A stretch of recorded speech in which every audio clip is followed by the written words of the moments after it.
Football Friday night. Welcome in week 4 of Football Friday night. I'm Brendan Robertson alongside Colin Cody. Despite the weather's best efforts, we do have close to 30 minutes of highlights coming your way. For some of our area teams, region play was going to begin tonight. That's right, Brendan, but for most of them, it was the final week of non-region games. Some will be rescheduled because of the rain, like you mentioned. We'll get all that for you on our website. Let's show you some highlights. Strom Thurmond ranked number 9 in Class 3A. The Rebels have won 2 in a row after a heartbreaking loss in their opener to Saluda. Midland Valley, this one about an hour and a half late getting going in the Valley, but they got it in. And the Rebs, Antoine Hillary's ball club, they were fired up. After Midland Valley was forced to punt, opening drive for Strom Thurmond. Jaquan Harris hands it off to Thaddeus Burton, but that ball pops out and Kiori Wright rolls away with it, and the official, well, yeah, that's Mustang ball. Here we go. Trying to turn that into points. Harper Puckett. Nice pass over the middle. That's Chris Jowers on 3rd down for a first down. Is it a first down? Yeah, it is. I see you, Coach.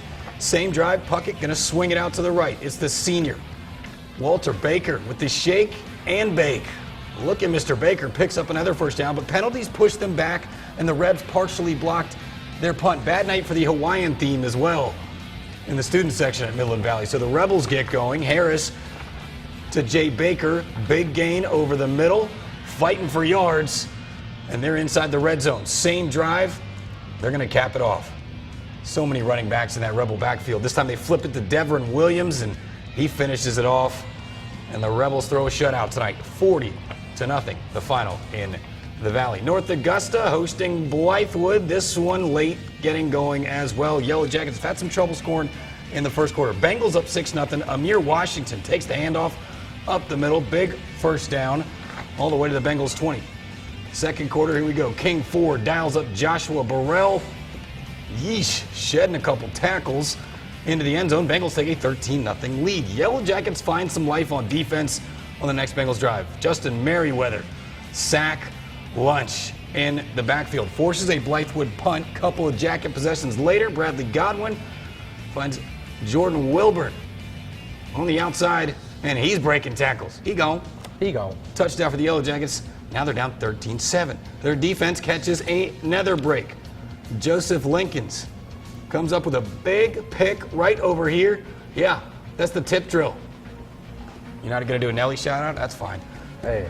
Time winding down in the half with the great field position. Grayson Bridgers showing off the big leg from 43 yards out. Brings it within 3. But Blythewood escapes with the win, 27-24.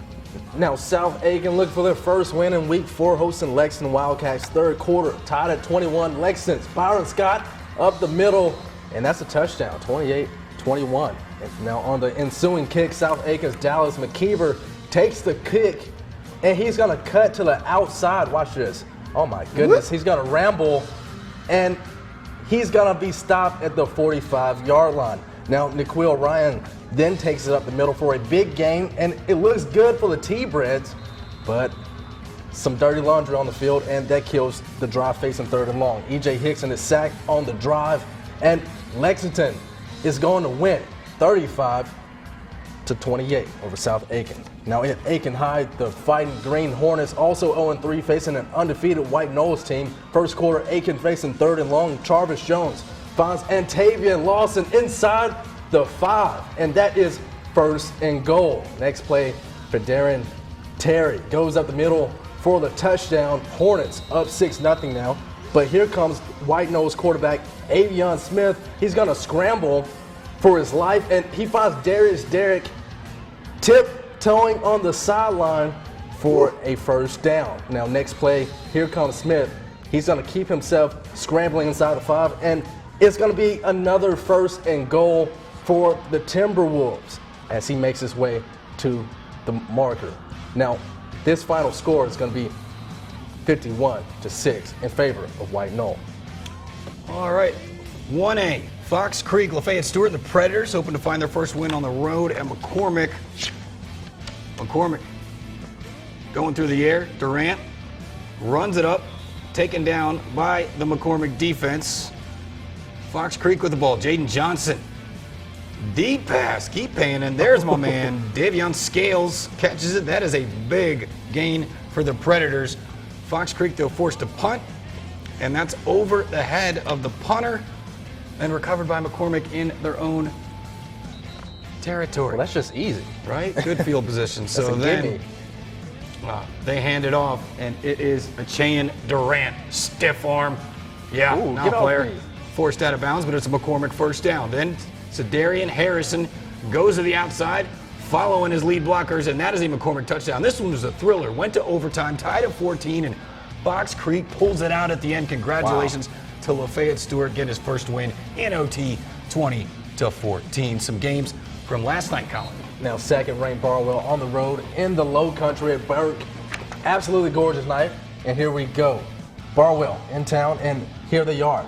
They're penetrating. Here's Craig Pender to Dalion Creech on a little screen pass. He takes it deep into Burke territory. Then from there, Pender finishes himself for a touchdown. Reach across that line, young man, on the defensive side. Barwell, good as well, snuffing out the reverse. And we know this name, but What? it's not the same guy. Deshaun Watson. It's our Deshaun Watson. Our Deshaun Watson. He Right. makes the tackle. That next drive is Jamari Chisholm. He's going to score it. Barnwell all over Burke, 49-6. Yeah, they're number 2 in Class 2A for a reason. Let's show you some Right. scores.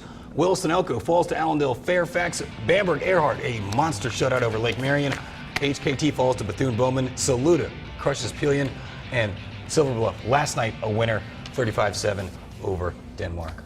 Oh, Lord, don't go anywhere. We're not close to being done, despite the weather. First half. Yeah, we got a good message from the Midland Valley cheerleaders coming up for you in a minute. Plus, more highlights, some of our Georgia games, and a word with our friend John Hart and John Ashley Hart. Brown, who had their hearts broken The man to my heart. tonight. You're watching.